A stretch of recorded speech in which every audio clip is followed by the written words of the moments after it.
me and Matt Strong was roommates one time. The night before the game, we in the room.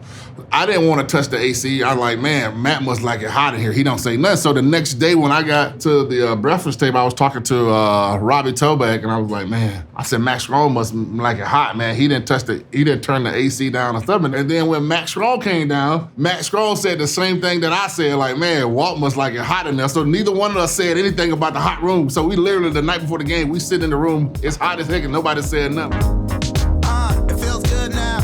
Make sure they jam it in the hood loud. When you roll slow in a lane with a whip with no stains, get a taste with the fame like hanging with my big homie solo. Standing still ain't better than slow-mo. Favor ain't fair, we live a blessed life. Talking all that trash on the best style, what they wanna say now? Comfortable in my own skin. I like who I am. The good vibes keep on pumping. Turn it up, that's my jam. I feel good. How you feeling?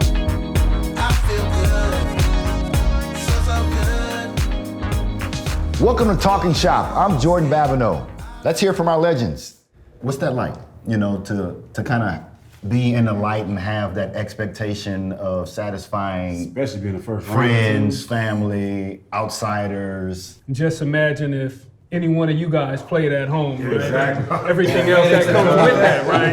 That you got your friends you grew up All right, with, tell me about it. And you got your teachers, you got your people you went to church with, all that kind of plays a role. But I tell people all the time that I was fortunate enough, I had my gatekeepers there. I had my mom and dad. So everybody that wanted to get close to me, they had to go through mom and dad, and that wasn't no easy task, right? Oh, yeah. But the experience and just what comes with that, it's a lot of responsibility, of course, because you got all the eyes on you, everybody looking at you in your hometown and all this stuff. You get a lot of love, but it's just a lot of attention, and the way to navigate that can be tough. I went as far as to get a suite in the Seahawks Stadium, right? Your first year? Yeah, well, maybe second or third year. But I had so many people that was coming to the games, right? And it was just crazy. I was doing so much, and like I said, everybody, and I got a big family. I got a bunch of cousins, I got a bunch of aunties. My grandfather's coming into the suite. I'm your cousin. Taking all the, yeah. And You all remember me babysitting you back in the day? everybody in the city is my cousin or my second cousin, my play cousin, and that's how it works though. But for some reason, I was able to navigate that. I feel like I got a little bit of favor. I felt like somebody was looking over me, but 100%.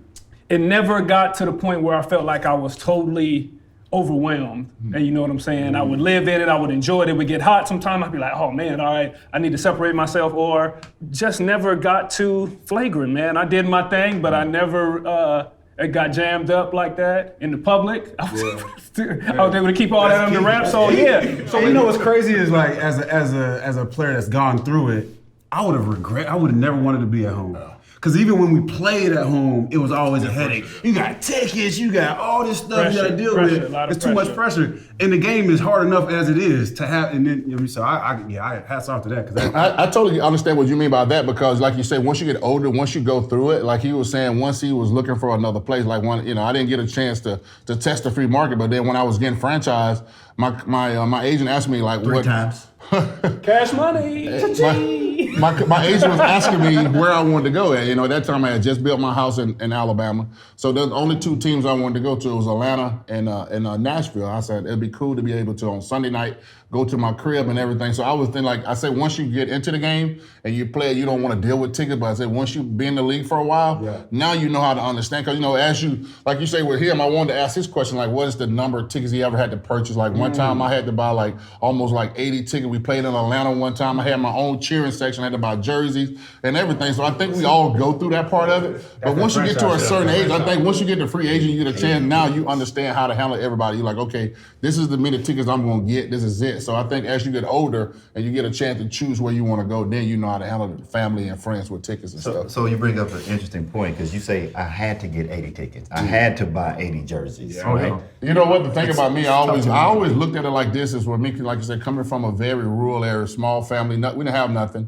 So for me, once I got into the league, my goal was always to make sure that my family got a chance to have a piece of the pie. You know what I'm saying? A lot of times you don't get a chance. Like my first time I went to the Pro Bowl, I took all my brothers and sisters. I took a family of what, 20. Man, they took all my money, like the little check you get. Well, now they're making $75,000 to play in the Pro Oh no, Bowl. so I'm just saying though, like for me personally, I never did want to go somewhere and not be able, like when I get home with my family, not to be able to talk about it. I want us to be able to all sit like this, talk about it. So I wanted my family, because they would have never got to Hawaii.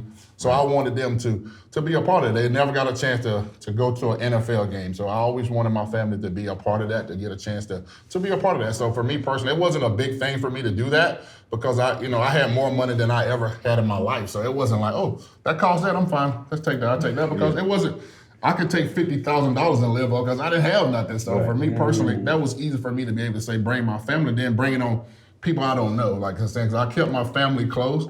So to have my family, they're kind of like True said, you have those people that you trust, that, family can make things hard for you, but still, again, you love your family. You want them backing you, whatever that you're doing. So for me, I always wanted them to be a part of it. Do you? I'm taking over your job now. No. Do you regret any of it though? Like, did it? And I only ask, right, because I have a small family, and I still was. Nah, I ain't fooling with. You know what I'm saying? I'm still cutting people. You were stingy? I had to be. What? You still stingy. I ain't gonna lie. You still stingy. You gotta put a crowbar in Cliff Waller just to get him You were still stingy. buy you a couple Bruh, I didn't have no money. Like, here's the thing. I just had this big debate with somebody. It's like, you come to the league, you come from college. Like, I was a 3rd round draft pick, so my sign bonus was $300,000. In my head, I'm getting $300,000. So $300,000. I remember the day my agent called me like, your sign bonus is gonna be $300,000. I'm $50,000 for my mama, $50,000 for my daddy, $25,000 for my brother. I'm going down the list. Forgot about the taxes, huh? Ain't nobody talking about no damn taxes. FICA. I did the same thing. Man. Like, whoa. agent fee. Yeah, I did the same thing. Like, whoa, why? I call my agent. Like, tax bracket. Call my agent like, hey, they gonna send me the other half. When they send me the other half, you know what I'm saying? He's like, well, how much was it? I think it was like $170 or something like that. Yeah. He was like, no, that's all of it. Oh, plus we need our fee too. Yeah. Off the 300. Kick daddy in too. So I'm like, oh, Mom, you have to wait. I'm sorry. Everybody gotta wait. Everybody gotta wait. I jumped the gun. My bad. I didn't say nothing. Thank God I didn't say nothing. But it's in my head. In my head, I'm like, this is what I'm doing. You know what I'm saying? Yeah, they taking half. So you need to wait till you get to that second deal. Well, as we wrap this episode of Talking Shop, I wish we can hang out with you guys a lot longer, but these guys get paid by the minute and I don't have enough money to afford them. So we're saying goodbye for now.